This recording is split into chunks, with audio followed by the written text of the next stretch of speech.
Hello dear students, I welcome you all to the channel of Oriental Public School. As you all know, today we will like to discuss about the second chapter of physics, that is force and laws of motion. Today we are going to discuss about the Newton's second law of motion and the terms related to Newton's second law of motion.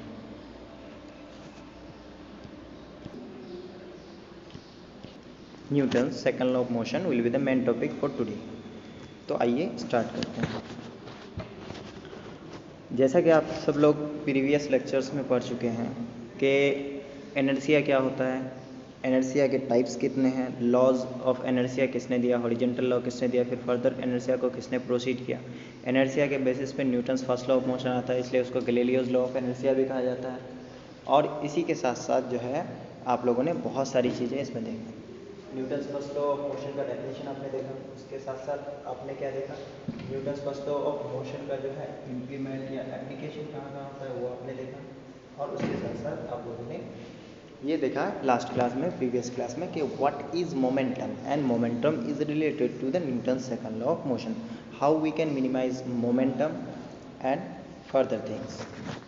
तो आइए आज देख लेते हैं Newton's second law of motion. देखिए क्या कहना चाहता है Newton's second law of motion. Last class में जो हमने मोमेंटम पढ़ा था ना, इसको लॉ ऑफ मोमेंटम भी कहते हैं, ये चीज़ आपको ध्यान रखना है, लॉ ऑफ मोमेंटम। ठीक है। अब लॉ ऑफ मोमेंटम की अगर हम लोग बात करें तो यहाँ पे लॉ ऑफ मोमेंटम क्या हो जाएगा, अगर किसी बॉडी पे, पहले इसको समझते हैं फिर इसका डेफिनेशन देखेंगे। ठीक है। मान लेते हैं कोई बॉडी क्या है, हमको मूव करानी है, इसमें कुछ ना कुछ मास तो होता ही है। मूव कराएंगे तो क्या हो जाएगी, इसमें वेलोसिटी एक्वायर होगी, वेलोसिटी एक्वायर होगी। और वेलोसिटी अगर एक्वायर होती है तो मास और वेलोसिटी दोनों मिला के जब प्रोडक्ट करते हैं तो दोनों मिलके क्या देता है, हमें एक फिजिकल क्वांटिटी देता है, दैट इज मोमेंटम। अब मोमेंटम की बात अगर हम लोग करें तो मोमेंटम किस पे डिपेंड है। मान लीजिए आपके हाथ में एक टेनिस बॉल, क्रिकेट बॉल या कुछ भी है, वो जब तक रुका हुआ है उसमें no momentum, because the velocity of the ball is zero. अब जैसे ही आपको क्या करना है, उस बॉल में मोमेंटम लाना है, तो मास तो उसमें इनबिल्ट है, लेकिन आपको वेलोसिटी खुद से देनी पड़ेगी। अगर आप वेलोसिटी खुद से देते हैं तो उसके लिए आपको क्या करना पड़ेगा, अपनी बॉडी का मस्कुलर फोर्स को लगाना पड़ेगा और मशीनरीज फोर्स को लगाना पड़ेगा। फिलहाल अगर आपके हाथ में है, आपको हाथ से थ्रो करना है, तो ये कौन सा फोर्स लग रहा है, ये आपके बॉडी का मस्कुलर फोर्स लग रहा है। तो मस्कुलर फोर्स लगा के आप जब क्या कर रहे हैं, बॉल को थ्रो कर रहे हैं एक जगह से दूसरी जगह, बॉल को आप क्या कर रहे हैं, एक प्लेस से दूसरी प्लेस में आप थ्रो कर रहे हैं। तो जब आप बॉल को एक प्लेस से दूसरी प्लेस में थ्रो कर रहे हैं तो उसमें जो वेलोसिटी एक्वायर होगी वो डिपेंड कर जाएगा कि आप कितना ताकत लगा रहे हैं। जितना ज़्यादा ताकत लगा के, जितना ज़्यादा फोर्स लगा के आप उसको थ्रो कीजिएगा, उतना ही वेलोसिटी क्या होगा, उसमें तेज होगी। और जितना कम फोर्स लगा के आप उसको प्रोजेक्ट कीजिएगा तो उतनी ही कम वेलोसिटी उसमें होगी। तो हम लोग जानते हैं velocity is directly proportional to momentum. ये जो वेलोसिटी है जितनी ज़्यादा होगी, मोमेंटम भी बॉडी का उतना ज़्यादा होगा, if we keep the mass constant. Okay.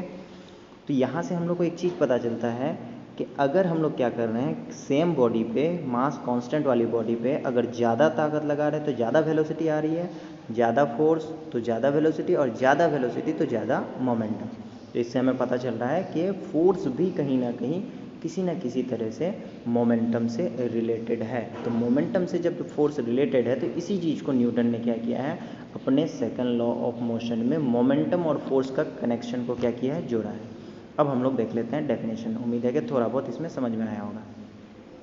अब देख लेते हैं definition, what should be the definition of Newton second law of motion. देखिए Newton second law of motion क्या कहता है, the rate of change of momentum, the rate of change of momentum, the rate of change of momentum is directly proportional to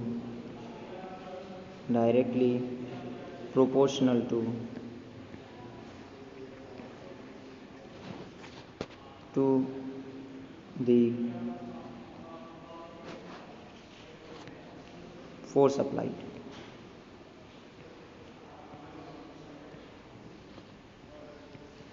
applied on the body या to the body।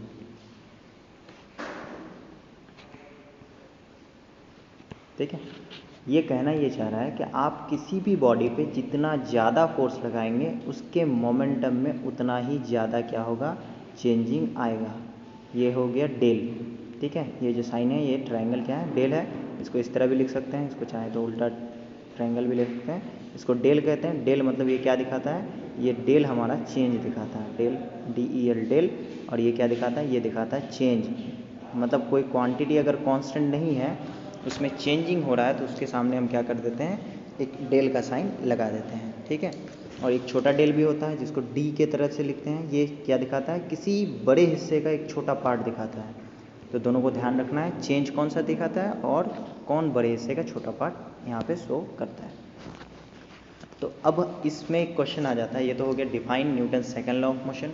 अब आपको बोलेगा कि derive the expression force is equals to mass into acceleration with the help of Newton's second law of motion.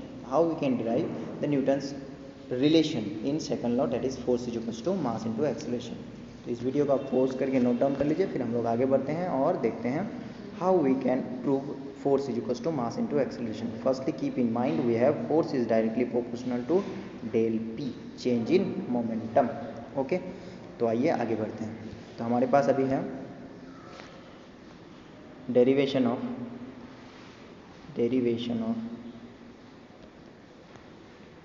formula force is equals to mass into acceleration।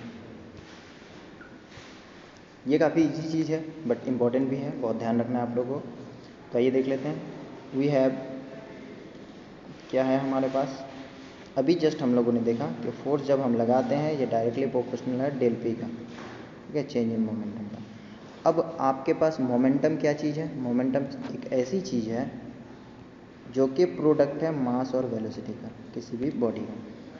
तो एक चीज़ हमको बताइए, जब कोई चीज़ चेंज हो रहा होता है, मान लेते हैं 5 साल की उम्र में एक बच्चे का जो वेट है वो 10 kg है, ठीक है। 10 साल की उम्र में उसी बच्चे का वेट 20 kg हो गया। तो आप बताइए कि what should be the change here. हम क्या करते हैं, जो फाइनल है उससे इनिशियल को माइनस करते हैं, तभी ना चेंज होगा। 10 kg से 20 kg हुआ तो चेंज थोड़ी बोलेंगे कि 20 kg चेंज हुआ, नहीं। चेंज बराबर क्या लिखेंगे, चेंज बराबर 20 माइनस 10 लिखेंगे।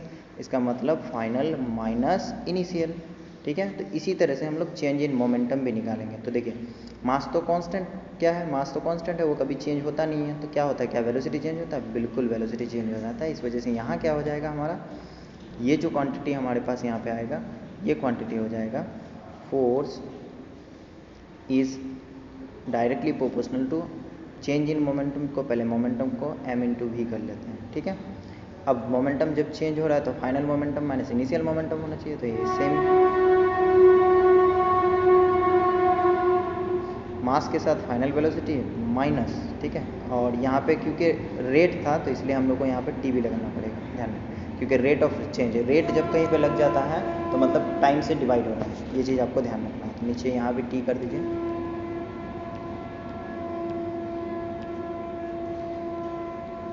ठीक है। और तो यहाँ हो जाएगा नीचे टी, और इसको अगर हम लोग फर्दर डिराइव करें तो ये आ जाएगा this implies F is directly proportional to final momentum यानी m final velocity minus m initial velocity u upon T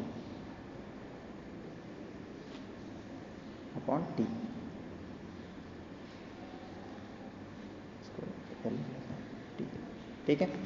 तो यहाँ तक नोट डाउन कीजिए, फिर आगे हम लोग बढ़ते हैं, इसी लाइन से आगे हम लोग बढ़ेंगे। f is directly proportional to m, यहाँ दोनों में से क्या निकलेगा, m कॉमन निकलेगा, तो m को हम लोग क्या कर लेते हैं, कॉमन निकाल लेते हैं। तो हो जाएगा f is directly proportional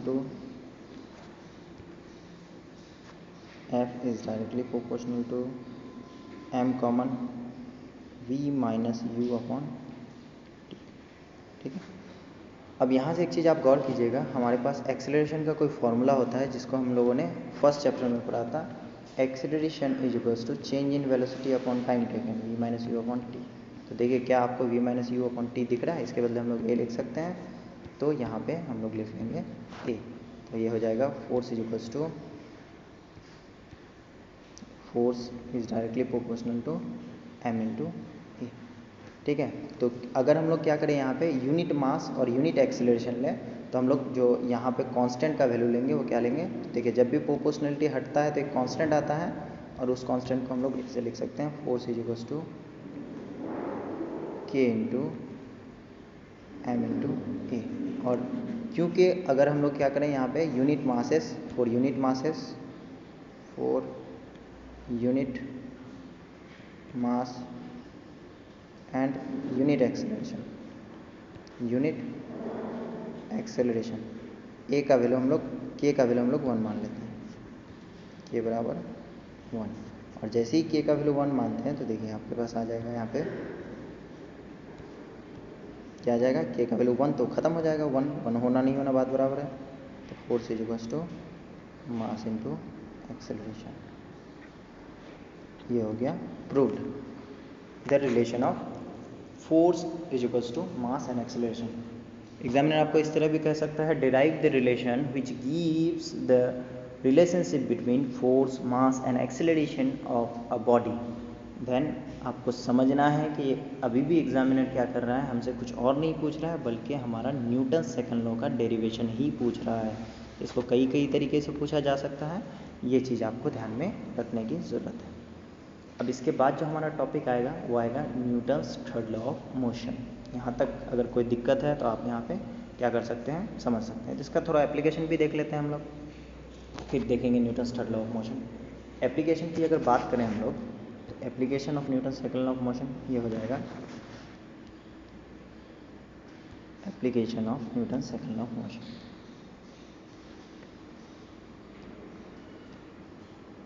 application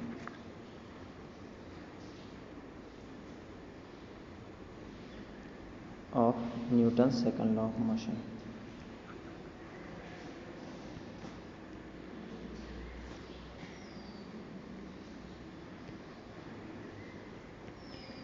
ठीक है, application of Newton second law of motion. अगर हम लोग application of Newton second law of motion की बात करें तो सबसे पहले आपको यहाँ अंदाज़ा लग जाएगा कि कोई भी ऑब्जेक्ट जो आपको रखा हुआ है, ये ऑब्जेक्ट अगर लाइटर है, लाइटर मतलब हल्का, या सेकंड अगर हम लोग बात करें कोई ऑब्जेक्ट यहाँ पे क्या है,